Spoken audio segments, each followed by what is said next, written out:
Halo guys, nama saya Nici Salawang, memberikan semangat untuk tim CV official dan jangan lupa videonya di subscribe, like, komen, and share ke teman-teman lainnya.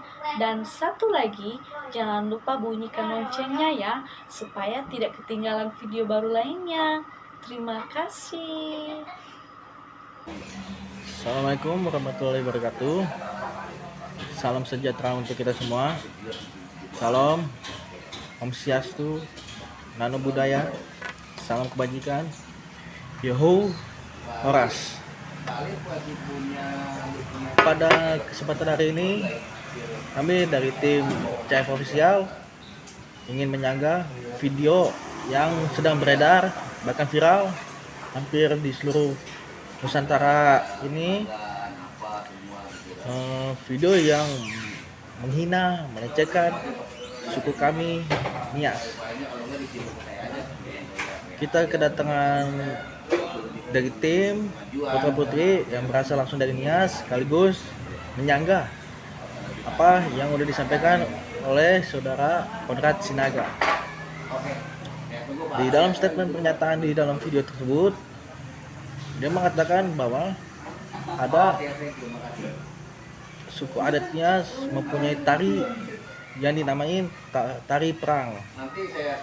Nah, dia juga mengatakan tari perang itu berasal dari yang berilmu hitam, iblis, setan yang goib-goib. Nah, sekaligus saudara kita putra putri ini akan mengklarifikasi apa yang sudah disampaikan oleh saudara Konrad Sinaga. Baik, langsung saja. Gimana pandangan saudara-saudara ini terkait perkataan tari perang? Apa benar yang disampaikan oleh Konrad Sinaga bahwa tari perang yang berasal dari suku Nias itu ada ilmu hitamnya? Atau bagaimana sejarah asal-usul tari perang? Baik, silakan jelaskan. Baik, saya akan menjelaskan sedikit nih mengenai tari perang. Saya juga asal mungkin gedenya di Nias kali ya. Ini tari perang kalau di bahasanya biasanya disebut tari baruse. Nah, ini tari baruse berasal dari Nias Selatan, Sumatera Utara. Nah, tari perang ini ataupun tari baruse ini biasanya itu digunakan atau dilakukan pas ada acara-acara adat ataupun kadang penyambutan tamu. Itu biasanya dilakukan ataupun diituin tari perang ini. Nah, ini juga kalau tadi saya dengar katanya tari baruse itu ada tarinya ada setannya atau iblis dan segala macam goib-goib gitu. Setahu saya sampai saat ini setahu saya itu nggak ada sih ya sebenarnya. Soalnya itu tari emang dulunya tari perang itu adalah menandakan tari kegagahan laki-laki atau pria Nias gitu loh di medan perang. Itu saya dengar-dengar, tapi kalau untuk kata ada hal goib segala macam itu mengandung iblis, setan, itu sampai saat ini saya belum pernah dengar, dan bahkan saya juga nggak tahu kalau emang itu ada atau tapi emang nggak ada, emang itu hal-hal itu emang nggak ada tuh setahu saya. Nah, itu juga tari baruse atau tari perang biasanya suka dilakukan di acara-acara sekolah, kayak pas tanggal 17 Agustus suka dibawain kalau ada acara 17-an di kecamatan. Nah, suka dibawain di situ tari baruse. Emang dia kalau tari baruse itu propertinya emang ada pedang. Di situ emang dia menggunakan pedang sama baju adat. Cuman pedangnya kalau biasa kita bawa ke sekolah itu pedangnya bukan pedang asli, dia semacam kayu doang, bukan pedang asli, pedang bukan. Cuman kalau untuk properti aslinya, kalau yang berasal dari Nias Selatan saya kurang tahu itu pedang asli apa bukan. Cuman kalau kita suka bawa di sekolah ataupun tarian kita suka bawa pada acara sekolah itu pedangnya pedang biasa doang, terbuat dari kayu. Nah, dia emang membawa pedang sama make baju adat Nias. Nah setahu saya juga nggak terlalu mendalami soal tari pedang, soalnya soalnya kan yang suka mendalami ataupun yang suka ikut serta dalam tari pedang itu cuma seorang pria. Jadi saya nggak mendalami karena saya taunya karena suka dibawakan pada acara sekolah. Nah menurut saya sih begitu. Terus Baik, bagaimana menurut pandangan saudara David Putra Nias terkait pernyataan statement dari Konrad Sinaga yang bahasanya tari perang berasal dari ilmu goib, ada sihirnya, jin-jinnya. Bagaimana menurut pendapat dari saudara? Menurut pendapat saya sih, saya sedikit Sambil dimakan aja, sambil ngopi. menyanggah itu pernyataan si Konrad Sinaga, di mana pernyataan si Konrad Sinaga itu salah, memang salah. Yang menurut pemahaman saya sih tentang tari perang ini bukan gak ada ilmu gaibnya atau gimana ya, tapi ini tari perang ini sebagai pengingat di masa sejarah sebelumnya waktu antar desa berperang, di mana waktu zaman dahulu itu gak ada yang istilah namanya perperangan lewat elektronik, dimana di masa dahulu itu perangnya pakai baluse yang istilahnya kayu atau bambu ditajamin Jadi tombak ya. jadi tombak. Nah, jadi itu dilambangkan dan diingat di sebuah tari ya. Jadi ini yang istilahnya tari perang ini sebagai penyemangat, yang itunya sebagai penyemangat, pengingat sejarah sebelumnya gitu. Nah, jadi itu makanya tari perang ini dilambangkan sebagai yaitu yang tadi ini penyemangat dan pengingat zaman sejarah zaman dulu itu menurut saya. Dan ini tari perangnya gak ada kaitannya dengan ilmu sihir. Ini tari perang ini sebagai istilahnya sebagai seni juga ya, seni. Nah, tombak itu gak asli, tombak sama tameng sebagai seni juga. Seni bukan gak ada ilmunya, kayu gak ada ilmunya gitu.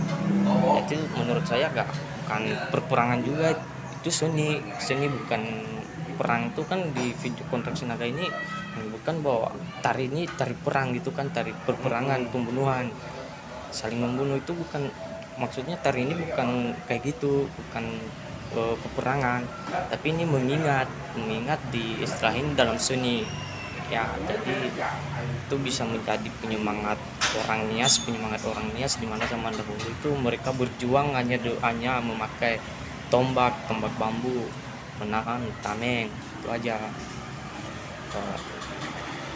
Ya cukup. Jadi tari perang ini memiliki properti seperti tadi yang disampaikan, pedang ya, tapi pedang asli, cuma properti doang sebagai seni. Terus ada apa lagi? biasanya ada baju adat. Baju adat kan yang pakai adatnya situ loh. Ya. Nah, terus habis itu dia ada pakai topi juga yang kayak mahkota. Ada mahkotanya itu, busana-busananya. Ya. Terus ada apa lagi? Ada ini tameng, perisai. Ada yang ada Sama tadi tombak itu. iya, itu biasa sebagai seni aja, seni. Terus kalau ini perbedaan tarian antara laki-laki sama pria, ada nggak yang membedakan itu? Laki-laki Iya, laki-laki apa dua-duanya sama pakai pedang sama perisai? sama. Enggak. Kalau pria dia enggak kalau wanita dia enggak pakai pedang. Oh iya, kalau Dia nggak megang wanita. pedang. Kalau wanita dia cuma pakai selendang. Ya, selendang biasanya Selendang. doang. Nah, kalau wanita ya dia nggak pakai pedang, tapi dia cuma pakai selendang sama pakai baju adat. Gaya gerakannya seperti apa tuh? Kalau- Contohnya, salah satu aja. Untuk mencontohkan saya nggak bisa. Nggak bisa. Mau gimana tuh kalau yang ini, yang pria yang memakai pedang? Kalau pria sih cuman ininya aja ya, setahu saya, karena saya juga belum pernah ngelakuinnya ya, belum pernah ngelakuin, tapi pernah lihat di mana itu tari perangnya hentakan kaki, ada hentakan kakinya, Ada iramanya ya dari iramanya, kaki. ada hentakan kaki, ramanya gaya-gaya ini, gaya-gaya menombak gitu kan, menombak tan. Terus Gaya-gaya kalau gitu. ininya biasanya kalau tari kan tidak lepas dari instrumen musik. Musiknya Iya. itu seperti apa tuh iramanya? Kalau musiknya sih hanya ini, memang simpel aja, gondang, ada gondang, Enggak, biasanya jika ada lagu. ada lagu. Gimana tuh Iya. coba lagunya? Tuh, Lagunya seperti apa tuh? ya, agak Lagu pakai bahasa Niasnya. Saya suka ini bahasa Inggrisnya, ya aga irau no sino gera sohagulu mambo tonamo guna ubaluse abuduhu karena Maria Bafana sisolo na ui asara ui ubulo mulai dulu bala kemizato. Biasanya dia kalau tari perang suka itu lagunya. Itu Itu lagunya sambil ada gerakannya itu ya. yang Sedangkan nyanyi itu kalau kita kompak itu kalau kita kompak pasti kita bisa. Meriam aja kalah gitu kan, meriam kalah. Jadi lagunya tuh bukan manggil-manggil ilmu setan itu, manggil setan bukan.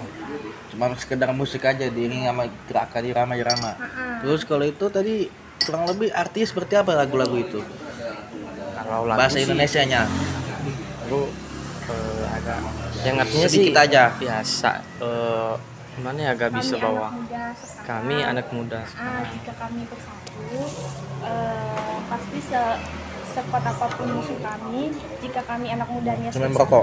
kami bisa ngelawan Ya. ataupun ngelewatinya gitu loh, kekompakan. Oh, kekompakan. Kompakan anak muda Nias. Yang apa? Kalau kita kompak jadi satu, pasti kita bisa. Bisa. yang istilahnya sih Bhinneka Tunggal Ika, walaupun berbeda tetap satu. Tetap satu. Wah, mantap itu. Jadi kurang lebih seperti itulah penjelasan terkait tari perang. Ya, semoga bisa tersampaikan kepada saudara Konrad Sinaga.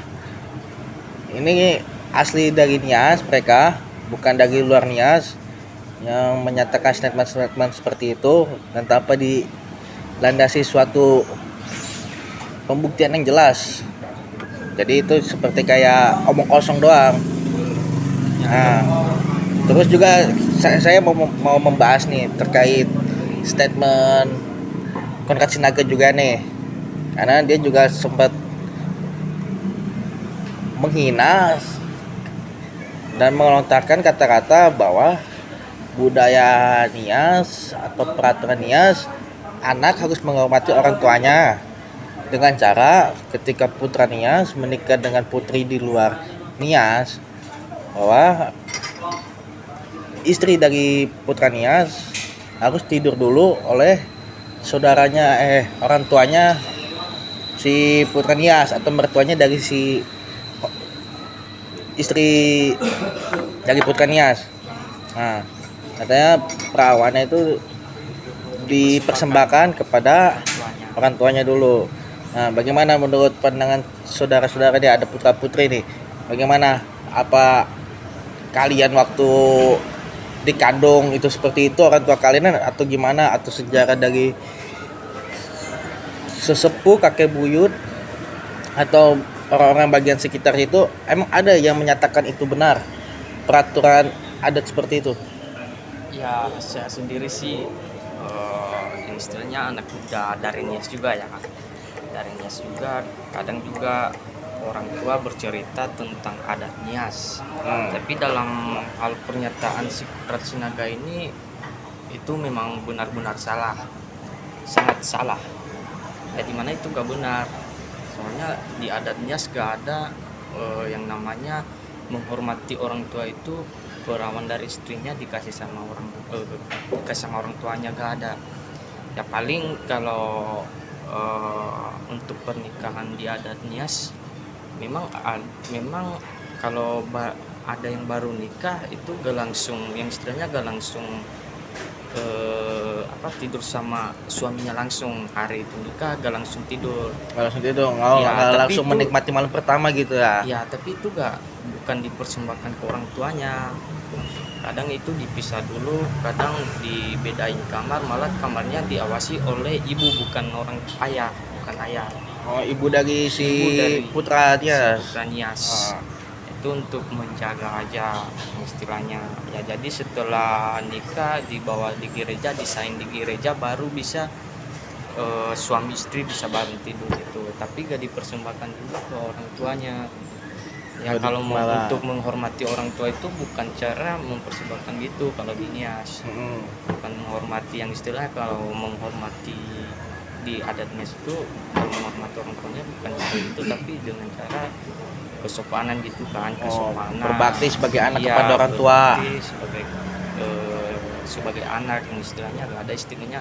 Ya di mana-mana juga kalau mempersembahkan itu bukan menghormati, Menghormati ya. bukan menghormati, itu istilahnya merusak. Itu kan merusak harga diri. Itu namanya melecehkan. Karena di ajaran agama pun nggak boleh ya ada yang Nggak seperti boleh. itu ya. Nggak boleh. Di adat Tias pun juga tidak boleh seperti itu ya. Tidak boleh. Tidak boleh. Ya tidak boleh. Itu kalau pernyataan Psikopat Sinaga itu memang benar-benar salah. Di Nias gak ada adat yang kayak Tidak ada. Kalau Nggak ada. orang tua juga nggak begitu. gitu. Gak begitu orang tua. Gak begitu juga pada yang menantunya gitu kan. Gak ada. Itu pernyataan salah. Bagaimana dari sudut pandang Putri Nias nih mendengar statement seperti itu? Apa nanti ketika Putri Nias ini menikah sama Putra Nias, apa nanti perawanan dipersembahkan ke mertuanya atau gimana nanti? Tadi sih dari sudut pandang putranya kita udah dengar. Ya. Nah, kalau emang statement kayak gitu, hal itu emang udah salah, dan salah, emang bener-bener salah, itu nggak bener. Saya yang gede dan besarnya dari Nias yang suka ngikutin soal pernikahan, sampai saat ini masih belum pernah dengar kalau seorang mempelai wanita pas malam pertama mempersembahkan ke mertuanya. Nah, kita sebagai wanita Nias itu dihargai, dijunjung tinggi, dihormati sama baik dari pihak keluarga wanita ataupun laki-laki. Kita itu dihargai. Kalau soal malam pertama itu benar-benar salah, nggak ada yang namanya pas malam pertama kita keperawanan kita serahin ke mertua, itu emang udah benar salah, emang nggak ada sama sekali. Nah, sedangkan aja kalau malam pertama pas hari H, malam hari, setahu saya mungkin adat Nias Utara, Nias Barat, Nias Selatan beda-beda. Kalau saya merasa dari Nias Utara, kalau malam pertama itu emang pertamanya kita nggak tidur bareng suami dulu. Kita tidur sama adik ipar sama saudara si suami atau enggak sama ibunya. Selama 1 hari atau enggak 2 hari kita emang enggak diizinin sekamar dulu. Walaupun itu udah sah. Di agama ataupun di negara itu udah sah, tapi kita tetap nggak diizinin untuk sekamar dulu 2 hari atau enggak 2 hari. Kenapa tuh alasannya? Alasan nggak diizinin kenapa tuh? Oh, itu juga saya nggak terlalu mendalam. Gimana Saya tuh? benarin kan setelah pernikahan itu, kalau biasanya di adat Nias habis pernikahan dibawa lagi ke gereja. Dibawa lagi ke gereja. Dibawa lagi ke Habis sudah gereja. satu. Habis sudah sah. Oh. Saya habis pernikahan dibawa lagi ke gereja, baru setelah dibawa ke gereja baru bisa. Di gereja itu diapain? Apa Di- pemberkatan dari Iya, gereja tuh pemberkatan. gimana? Enggak, pemberkatan Ada. mah sebelum pernikahan, seminggu Pemberkatan. sebelum. Nah, emang bener tadi kata si Vena, pas selesai kita sah, disahin, udah sah pas hari H. Nah, kita dibawa lagi ke gereja, bukan buat apa. Kita kan namanya juga kan kita nikah pasti ikut suami ke kampung suami. Nah, kita dibawa ke gereja itu buat diperkenalin ke mana, ke satu gerejanya. Oh, Kita masih bukan gereja.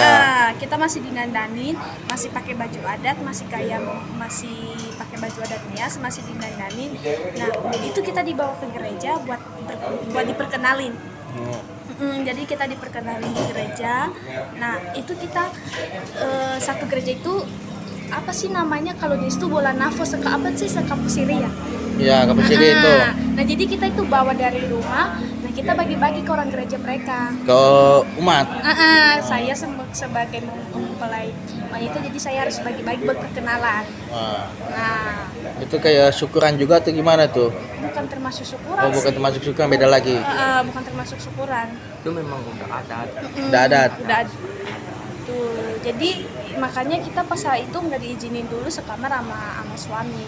Tapi setelah dari kegiatan di gereja itu udah Udah boleh sekamar. udah bisa tinggal sama suami itu. Udah boleh sekamar. Itu sih nggak nyampe seminggu apa berapa hari kita paling lama 3 hari. Paling lama 3 hari. Sehari, 2 hari, 3 hari lah kita dipisah dulu. Jadi nggak boleh bareng satu kamar.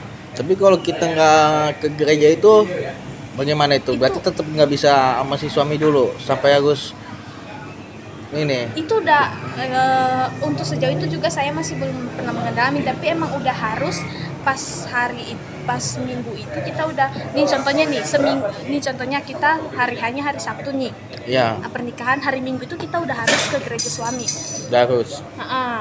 Nah, walaupun hari Senin contohnya nih Senin kita hari H. Jadi selama seminggu kan itu kan berapa hari baru hari Minggu kan.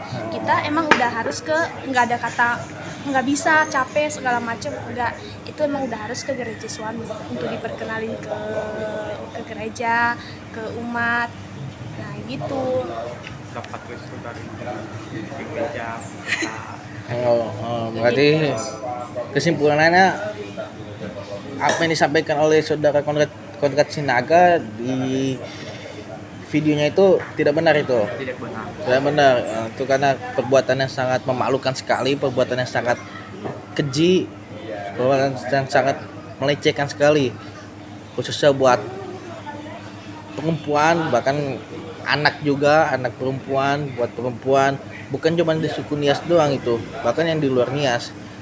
Karena banyak putra-putra Nias juga yang menikah nggak sesama dengan Nias, bahkan ada yang dengan saudara-saudara yang di Medan, bahkan dengan saudara-saudara yang di Batang, saudara-saudara di Padang, yang di Kalimantan, Sulawesi banyak. Dan sampai sekarang pun belum ada isu yang beredar bahwa calon mempelai perempuan itu tidur dengan mertuanya, belum ada sampai sekarang isu. Baru kali ini didengar nih. Baru kali ini mendengar isu itu, tapi tanpa adanya landasan-landasan yang jelas, tanpa ada pembuktian-pembuktian. Nah, kalau tidur sama saudara pria gitu atau paman atau om, enggak juga itu. Nggak dibolehin juga. Tapi kalau sesama wanita baru.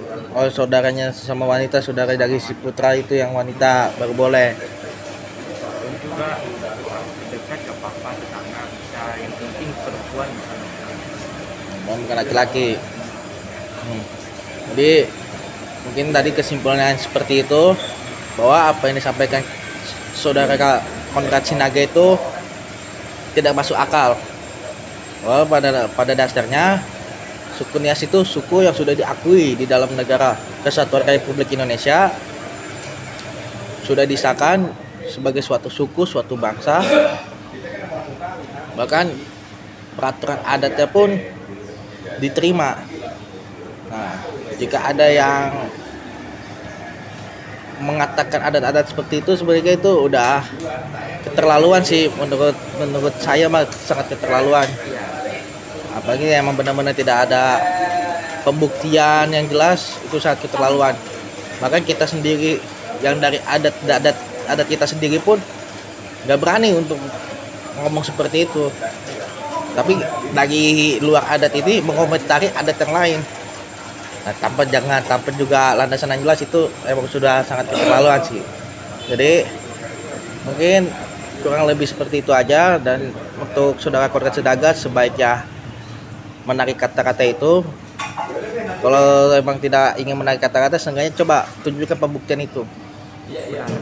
Kalau emang ada pembuktiannya, mungkin beda lagi ceritanya. Tapi kalau nggak ada, sebaiknya tarik kata-kata, minta maaf lah kepada seluruh suku Nias, bahkan seluruh menantu-menantu perempuan yang nikah dengan putra Nias, karena mereka merasa sakit hati mendengar statement-statement seperti itu.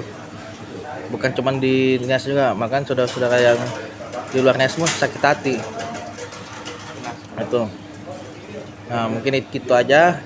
Sekian dari saya dalam diskusi terkait viral Kodrat Sinaga.